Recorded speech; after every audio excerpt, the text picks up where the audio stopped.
Praise the lord. దేవుడి యొక్క వాక్యాన్ని ధ్యానించుకోవడానికి ఆయన మనకిచ్చిన మరి యొక్క సమయాన్ని బట్టి ఆయనకి లెక్కలేని వేలాది వందనాలు చెల్లించుకుందాం. మరి మీరందరూ ఎలా ఉన్నారు? దేవుని నామంలో మీరందరూ క్షేమంగా ఉన్నారని మేము తలంచుచున్నాం. ఈ వాక్య భాగంలోనికి వెళ్లే ముందు చిన్న ప్రార్థన చేసుకుందాం. మహిమగల దేవా, వందనాలు, స్తోత్రములు తండ్రి. నీ వాక్యాన్ని ధ్యానించుకొని చూడగా మా హృదయాలను మీరు విప్పమని అడుగుచున్న మాకు జ్ఞానమును దయచేయండి. అర్థం చేసుకోవడానికి కావలసిన ఆలోచన తండ్రి నాయన మాకు దయచేయమని అడుగుచున్నాను ప్రభువా. మేము ధ్యానించుచుండగా మా ఆలోచనలు కాదు, తలంపులు కాదు, నీ ఆత్మచేత మమ్మల్ని నడిపించమని, నీ వాక్కు మా నోటి ద్వారా రావడానికి కృప చూపించమని పరిశుద్ధమైన యేసే పేరట అడిగి వేడుకుంటున్నాం తండ్రి, ఆమేన్. ఈరోజు దేవుడు మనకి ఇచ్చిన వాక్య భాగం సువార్త సుగుణాలు. సువార్త సుగుణాలంటే సువార్తలోని సుగుణాలు.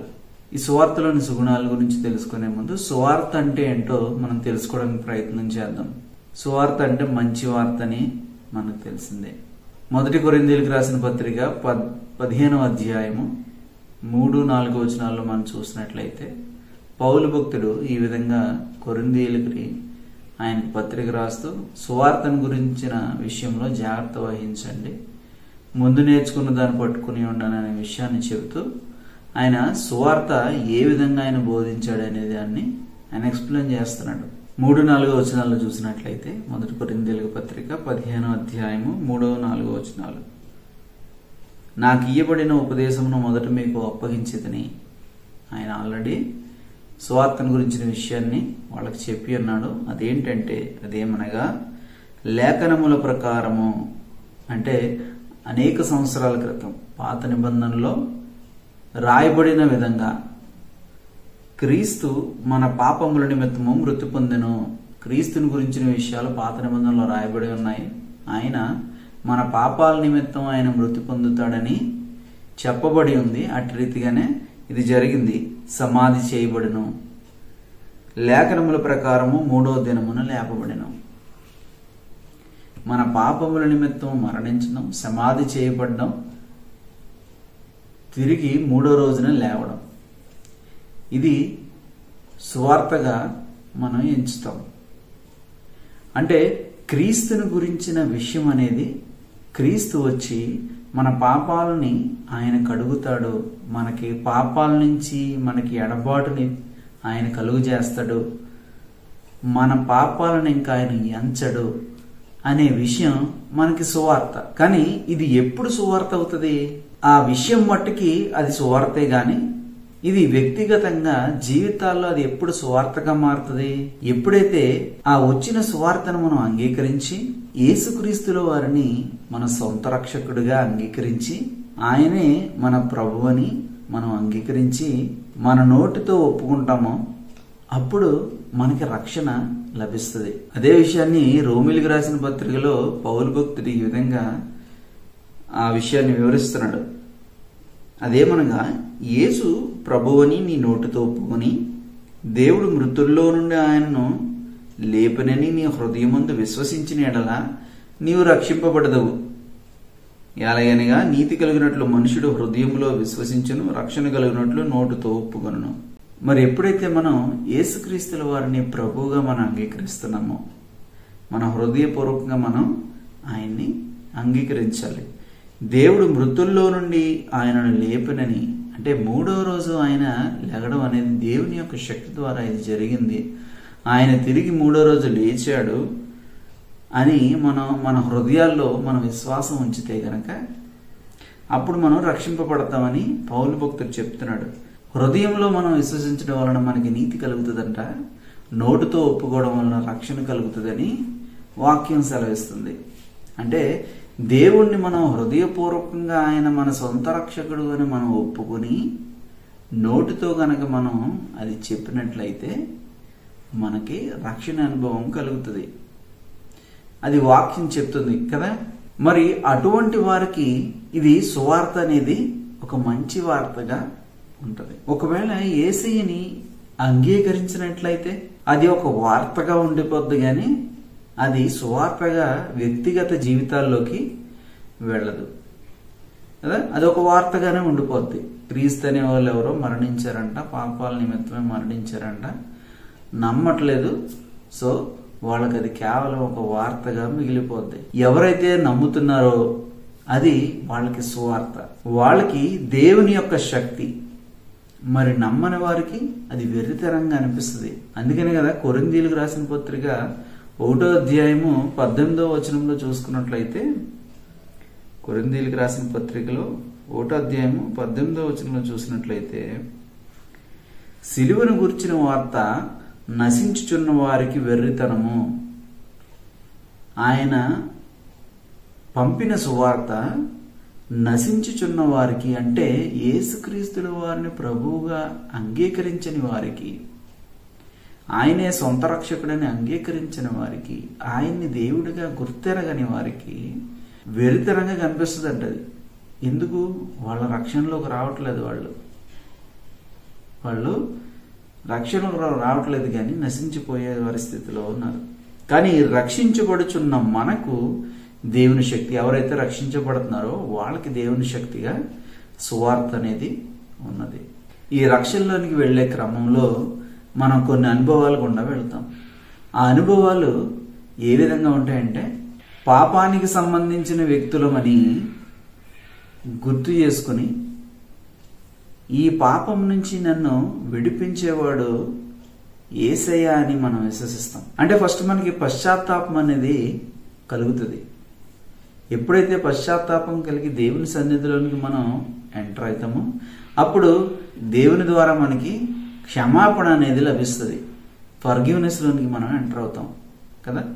పశ్చాత్తాపం కలిగింది, తర్వాత క్షమాపణ కలిగింది, మన హృదయం ఆయన మీదే ఆనుకొని ఉంది, ఆయన మన పాపాలను క్షమించగలిగాడనే విశ్వాసం మనలో బలంగా ఉంది.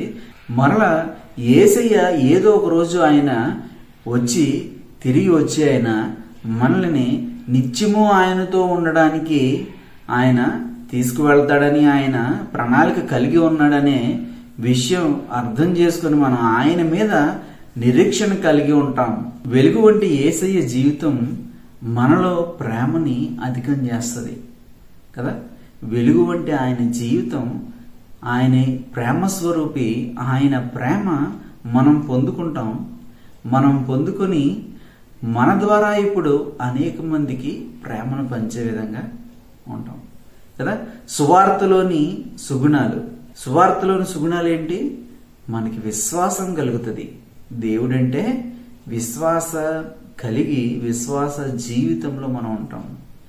మనకి నిరీక్షణ కలుగుతుంది, నిరీక్షణ కలిగి జీవిస్తాం.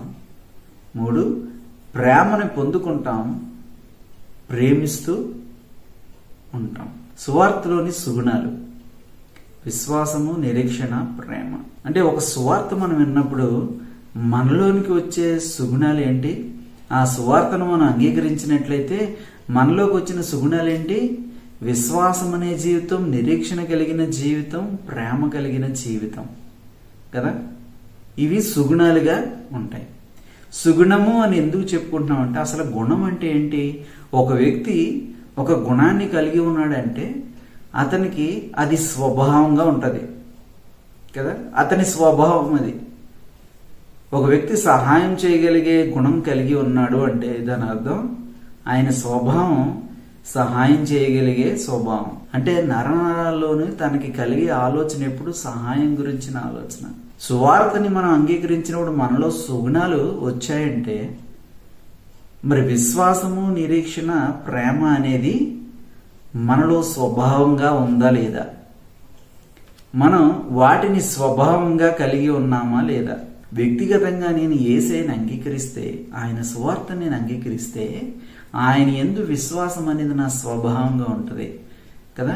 ఆయన తిరిగి వస్తాడనే నిరీక్షణ నాలో స్వభావంగా ఉంటుంది. ఆయన చూపించిన ప్రేమ నేను అనేక మందికి చూపించాలనే స్వభావం నాలో ఉంటుంది. అంటే నా బిహేవియర్, నా క్యారెక్టర్ అంతా కూడా దేవుని సువార్తలోని సుగుణాలు, ఆ సుగుణాలని కలిగి ఉంటుంది.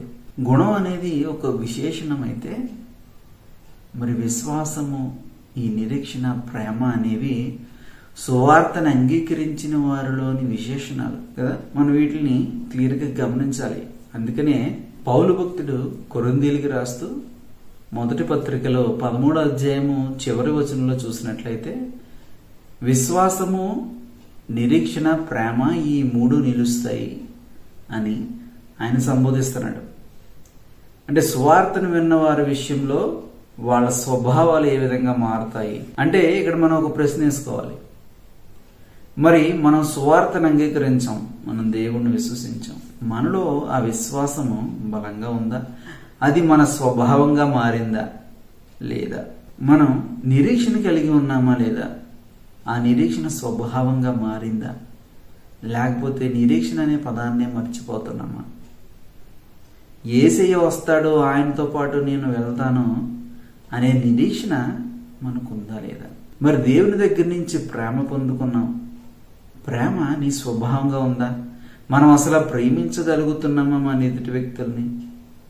మన తోటి వారిని మనం ప్రేమించగలుగుతున్నామా? మన దేవుణ్ణి మనం ప్రేమించగలుగుతున్నామా?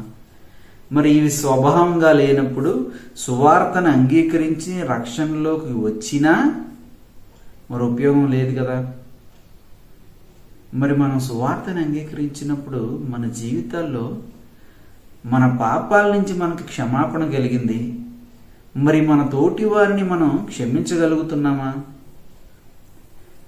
మనకి అపారమైన ప్రేమ మన మీద ఇవ్వబడింది, మరి మన తోటి వారిని మనం ప్రేమించగలుగుతున్నామా? మన సహోదరుల్ని మనం ప్రేమించగలుగుతున్నామా? మన అతిక్రమాలన్నీ కొట్టివేయబడ్డాయి, ఎదుటి వారి అతిక్రమాలను మనం ఎంచుతూ వాళ్ళని ఏలెత్తి చూపిస్తున్నామా? మరి మనం దేవుని ఎదుట అంగీకరింపబడ్డాం, మరి మన తోటి సహోదరులను మనం అంగీకరించగలుగుతున్నామా? దీర్ఘశాంతం కలిగి దేవుడు మన మీద కరుణ చూపిస్తే మరి మన తోటి వారి విషయంలో మనం కరుణ చూపించగలుగుతున్నామా? దీర్ఘశాంతం మనం కలిగి ఉండగలుగుతున్నామా? సహనం అనేది మనలో ఉంటుందా?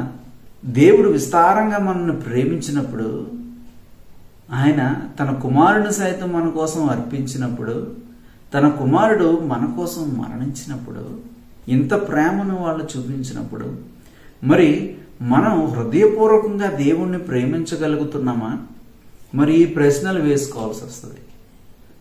ఈ ప్రశ్నలు వేసుకుని మనకి ఎటువంటి ఆన్సర్స్ వస్తున్నాయో చూసుకోవాలి. మరి మనం సువార్తని అంగీకరించి సువార్తలోని సుగుణాలను మనం పొందుకుని ఉన్నామా లేదా? సువార్తలోని సుగుణాలు మనలో రావట్లేదంటే ఆ సువార్త మనలో సువార్తగా లేదు, ఆ సువార్త మనకి మంచి వార్తగా లేదు. నశించిపోతున్న వారి లిస్టులో ఉన్నామా? రక్షింపబడుతున్న వారి లిస్టులో ఉన్నామా? సువార్త మనకి దేవుని శక్తిగా ఉందా లేకపోతే వెర్రితనంగా ఉందా? ఇది కేవలం అన్యుల గురించనే కాదు. సువార్తని అంగీకరించి సువార్తలోని సుగుణాలు మనలో లేనట్లయితే మరి అది మనకి వెర్రితనంగానే ఉంటుంది. ఆ సుగుణాలు మన జీవితంలో ఉంటే, మనం ఆ సువార్త యొక్క సుగుణాలు మన జీవితంలో ఉంటే మనం రక్షింపబడే వారి లిస్టులో. మరి దీన్ని క్లియర్గా మనం గమనించుకోవాలి. సువార్తను విని జీవితాల్లో మార్పు పొందుకున్న కొన్ని ఉదాహరణలు మనం బైబిల్లో చూడటానికి ప్రయత్నం చేద్దాం. సమరయ స్త్రీని గురించి మనందరికీ తెలిసిందే. ఆవిడ చెడిపోయిన భార్య, భర్తకి విశ్వాసం కలిగలేని స్థితి ఆవిడలో ఉంది. 5గురిని భర్తగా ప్రస్తుతున్న వ్యక్తి భర్త కాడంట. మరి యేసయ్య తనతో మాట్లాడుతున్నప్పుడు ఆయన చెప్పిన విషయాలు అవి. యోహాను సువార్త 4వ అధ్యాయము 4వ వచనంలో మనం చూసినట్లయితే, యోహాను సువార్త 4వ అధ్యాయము 4వ వచనం, యేసయ్య సమరయ మార్గాన్ని వెళుతూ సువార్తలో భాగంగా యేసయ్య సమరయ మార్గమును వెళ్ళవలసి వచ్చిన కనుక యాకోబు తన కుమారుడైన యేసేపుకి ఇచ్చిన భూమి దగ్గరలో సమరయలోని సుకార్ అనే ఒక ఊరికి వచ్చాను. సమరయలో సుకార్ అనే ఒక ఊరికి యేసయ్య వచ్చినప్పుడు అక్కడ యాకోబు బావి ఉండెను కనుక యేసు ప్రయాణము వలన అలసి ఉన్న రీతినే ఆ బావి వద్ద కూర్చుండెను. ఆయనకు బాగా అలసట వచ్చింది. ఆ బావి దగ్గర కూర్చుని ఉన్నారు, యాకోబు తవ్వించిన బావి దగ్గర. అప్పటికి ఇంచుమించు 12 గంటలు అయిందంట. 7వ వచనంలో, సమరయ స్త్రీ ఒకటి నీళ్లు చేదుకున్నట్టు అక్కడికి రాగా యేసు నాకు దాహం నాకిమ్మని ఆమెను అడిగాను. ఆయన శిష్యులు ఆహారం కొనుటకు ఊరిలోనికి వెళ్లి ఉండిరి. ఆ సమరయ స్త్రీ, యూదుడవైన నీవు సమరయ స్త్రీనైన నన్ను దాహమునకెమ్మని ఎలాగూ అడుగుచున్నామని ఆయనతో చెప్పాను. ఏలయనగా యూదులు సమరయులతో సాంగత్యం చేయరు, ఎందుకంటే వాళ్ళు తక్కువ జాతని వీళ్ళ అభిప్రాయం.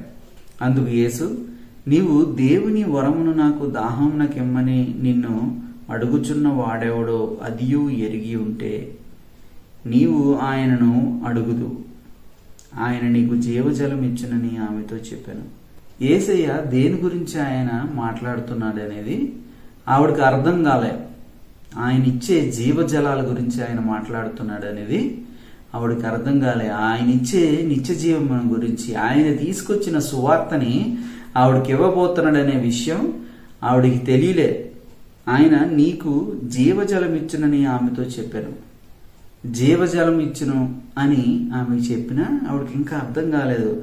అప్పుడు ఆ స్త్రీ, అయ్యా, ఈ బావి లోతైనది, చేదుకొనుటకు నీకేమీ లేదే, ఆ జీవజలము ఎలాగూ నీకు దొరుకును? తానును తన కుమారులను పశువులను ఈ బావి నీళ్లు త్రాగి మాకిచ్చిన మన తండ్రి అని యాకోబు కంటే నీవు గొప్పవాడవా అని ఆయనను అడిగాను. అందుకు యేసు, ఈ నీళ్లు త్రాగు ప్రతివాడు మరల దప్పికొనును, నేనిచ్చు నీళ్లు త్రాగువాడు ఎప్పుడునూ తప్పికొనడు. నేను వానికిచ్చు నీళ్లు నిత్య జీవమునకై వానిలో ఊరడి నీటి బొగ్గగా ఉండినని ఆమెతో చెప్పాను. నిత్య జీవాన్ని గురించిన విషయాలు ఆయన మాట్లాడుతున్నాడు, కానీ ఆవిడికి ఇంకా ఆ పరిస్థితులు ఏమీ అర్థం కావట్లేదు. 15వ వచనంలో, ఆ స్త్రీ ఆయనను చూచి, అయ్యా, నేను తప్పికొనకుండానట్లును చేదుకొనుట కింద దూరం రాకుండానట్లు ఆ నీళ్లు నాకు దయచేయమని అడుగుగా.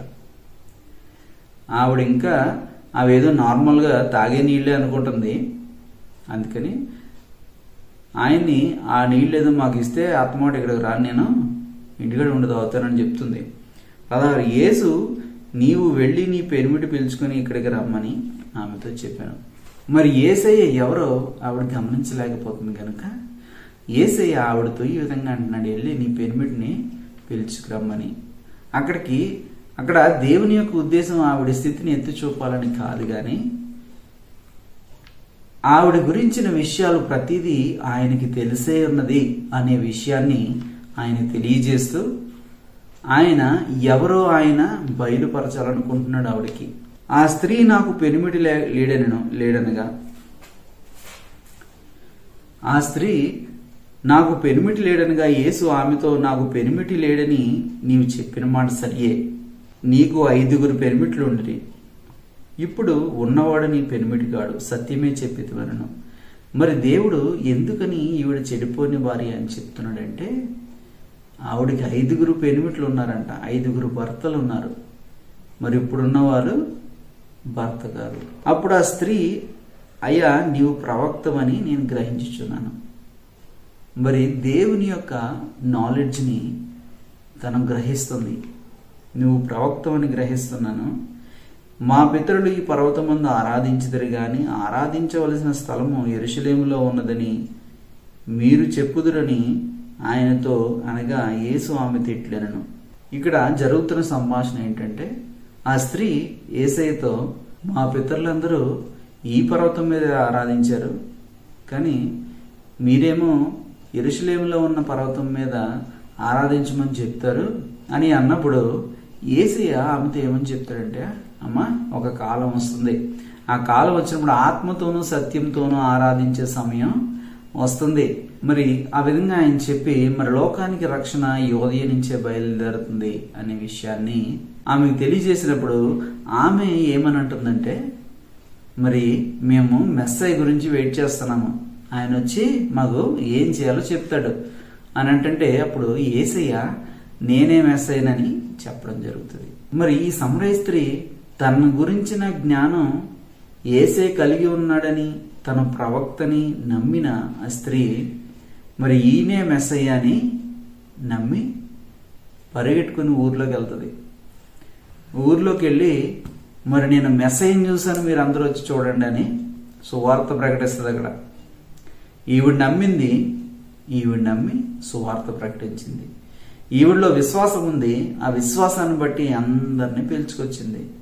మరి పిలుచుకొచ్చిన వాళ్ళందరూ కూడా మారడం జరుగుతుంది.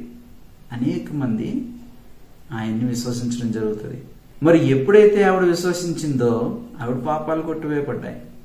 ఆవిడ చేసిన ఆ పాపపు పని కొట్టివేయబడింది. సువార్థికుల్లో ఆవిడ కూడా ఒక సువార్థిగా ఉంది. మరి ఎప్పుడైతే దేవుని సువార్తను మనం అంగీకరిస్తామో, ఆయన యందు విశ్వాసం ఉంచితే ఆ విశ్వాసం గురించిన విషయాన్ని చెప్పకుండా ఆగలేను గనుక ఆవిడ ఆ విశ్వాసాన్ని స్వభావంగా మార్చుకుని ఆవిడ విశ్వసించిందని చెప్పడం మొదలుపెట్టింది. విశ్వసించిందని చెప్పింది కనుక ఆవిడ ఒక సువార్త పత్రికగా మారింది. సమరయ స్త్రీలో సుగుణం సువార్త ద్వారా వచ్చింది. మరి తనలో ఉన్న పాపాలన్నీ ఎంచబడ్డాయంటే ఎప్పుడైతే సువార్తను అంగీకరించిందో, ఎప్పుడైతే యేసయ్యని సొంత రక్షకుడిగా అంగీకరించిందో ఆమె పాపాలు కొట్టివేయబడ్డాయి. విశ్వాసం ఆమెలోనికి ప్రవేశించింది. ఆమె సువార్త పత్రికగా మారింది. లూకా సువార్త 19వ అధ్యాయము 1వ వచనం నుంచి మనం చదువుకున్నట్లయితే జక్కయ్య గారి గురించిన విషయాలు మనం తెలుసుకోవడానికి ప్రయత్నం చేద్దాం. ఆయన జీవితంలో మార్పు ఏ విధంగా వచ్చింది అనేది మనం తెలుసుకుందాం. ఆయన సంచరించుచు, ఎవరు? యేసయ్య సంచరించుచు యెరికో పట్టణంలో ప్రవేశించి దాని గుండా పోవుచుండెను. ఇదిగో సుంకపు గుత్తదారుడును ధనవంతుడనైన జక్కయ్య అను పేరు గల ఒకడు యేసు ఎవరో అని చూడగోరను గాని పొట్టువాడైనందున జనులు గుంపు కూడి ఉండటం వలన చూడలేకపోయాను. ఇక్కడ ఈ జక్కయ్య అనేవాడు ఎవరంటే, ఈ ఎవరైతే సుంకాన్ని కలెక్ట్ చేస్తారో, అంటే పన్ను కలెక్ట్ చేస్తారో ఎవరైతే, వాళ్ళందరికీ సూపర్వైజర్లు అంటాడు మాట. ఈయన చీఫ్ కదా, ఆయన అందరికీ సూపర్వైజర్లు అంటాడు.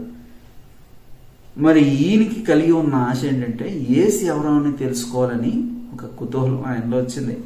మరి పొట్టువాడే ఉండడం వలన ఆ గుంపులో యేసయ్యని ఆయన చూడలేకపోయాడు. సో యేసయ్య వచ్చే మార్గంలో ఉన్న మేడి చెట్టు ఎక్కి ముందే పైన ఎక్కేసి కూర్చున్నాడు. ఆయన యేసయ్య వస్తాడు కదా చూద్దామని.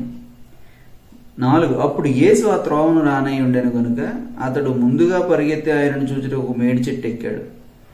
యేసు ఆ చోటికి వచ్చినప్పుడు కన్నులెత్తి చూచి, జక్కయ్య త్వరగా దిగు, నేడు నేను నీ ఎంట నుండవలసి ఉన్నదని అతనితో చెప్పగా అతడు త్వరగా దిగి సంతోషంతో ఆయనను చేర్చుకున్నాను. యేసయ్య ఎప్పుడైతే జక్కయ్యలో ఉన్న ఆతృతని, ఆసక్తిని ఆయన గమనించాడో ఆయన ఏమంటున్నాడంటే, జక్కయ్య త్వరగా దిగు, నేను నీ ఇంట ఉండవలసి ఉన్నదని ఆయన చెప్తున్నాడు. అప్పుడు జక్కయ్య సంతోషంగా దిగి వచ్చేసి ఆయన్ని తీసుకుని వెళ్తాడు. అందరూ అది చూచి ఈయన పాపి అయిన మనిషిని యొద్ద బస చేయవళ్ళని చాలా సణుగురి. మరి ఇక్కడ జక్కయ్య గురించి చెప్పబడింది కానీ అతడు పాప అని చెప్పబడలేదు. అందరికేమో అతని పాపి అనేది ముద్ర వేయబడింది అతని మీద. ఎందుకు పాపి అని ముద్ర వేయబడిందంటే ముందు వచనాల్లో మనం చదువుకున్నట్లయితే అతను ఎందుకు పాపిగా ఉన్నాడు అనేది అర్థమవుతుంది. జక్కయ్య నిలువబడి, ఇదిగో ప్రభువా, నా ఆస్తిలో సగం బీదలకు ఇచ్చుచున్నాను.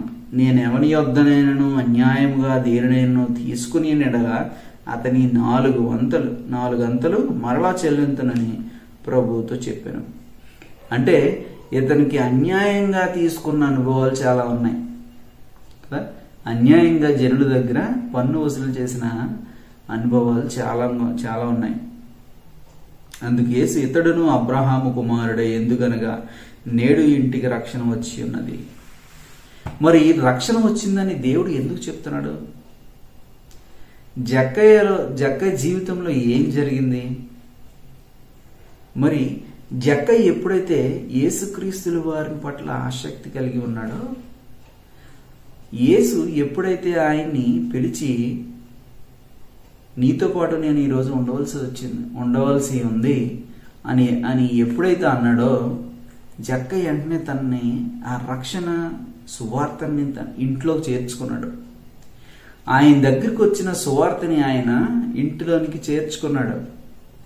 చేర్చుకుని యేసయ్యని అంగీకరించాడు. ఆయనకున్న స్థితిని ఆయన అంగీకరించాడు. ఈయనే నాకు రక్షకుడని ఆయన అంగీకరించాడు కనుకే ఆయనలో మార్పు మొదలైంది. ఆ మార్పు ఏంటి? ఆ మార్పు ఏంటంటే తన చేసిన పాపాలన్నిటిని ఒప్పేసుకుంటున్నాడు. ఆయన ఒప్పేసుకుంటూ మరి చేసిన అన్యాయాన్ని తిరిగి ఎవరికైతే అన్యాయం చేశాడో వాళ్ళందరికీ తిరిగి న్యాయం చేయాలనుకుంటున్నాడు కదా. అప్పుడు దేవుడు ఏమంటున్నాడంటే, ఈయన కూడా అబ్రహాము కుమారుడే, నేడు ఇంట్లోనికి రక్షణ వచ్చింది అని చెప్తున్నాడు. మరి రక్షణ ఎప్పుడు వస్తుంది? యేసయ్యని ఎప్పుడైతే విశ్వసించామో అప్పుడు రక్షణ వస్తుంది. మన పాప స్థితిని మనం తెలుసుకొనగలిగి ఎప్పుడైతే దేవుడిని ఆశ్రయించామో అప్పుడు రక్షణ వస్తుంది. మన పాప స్థితిని మనం అసహించుకుని దేవుణ్ణి అంగీకరించి ఆయనే సొంత రక్షకుడిగా మనం ఒప్పుకున్నట్లయితే రక్షణ మన జీవితంలోనూ కూడా వస్తుంది. మరి రక్షణ లేని అనేక మంది ఈ లోకంలో ఉన్నారు. మరి వీళ్ళందరూ పాపస్థితిలో ఉన్నారని వాళ్ళకి ఎట్లా తెలుస్తుంది?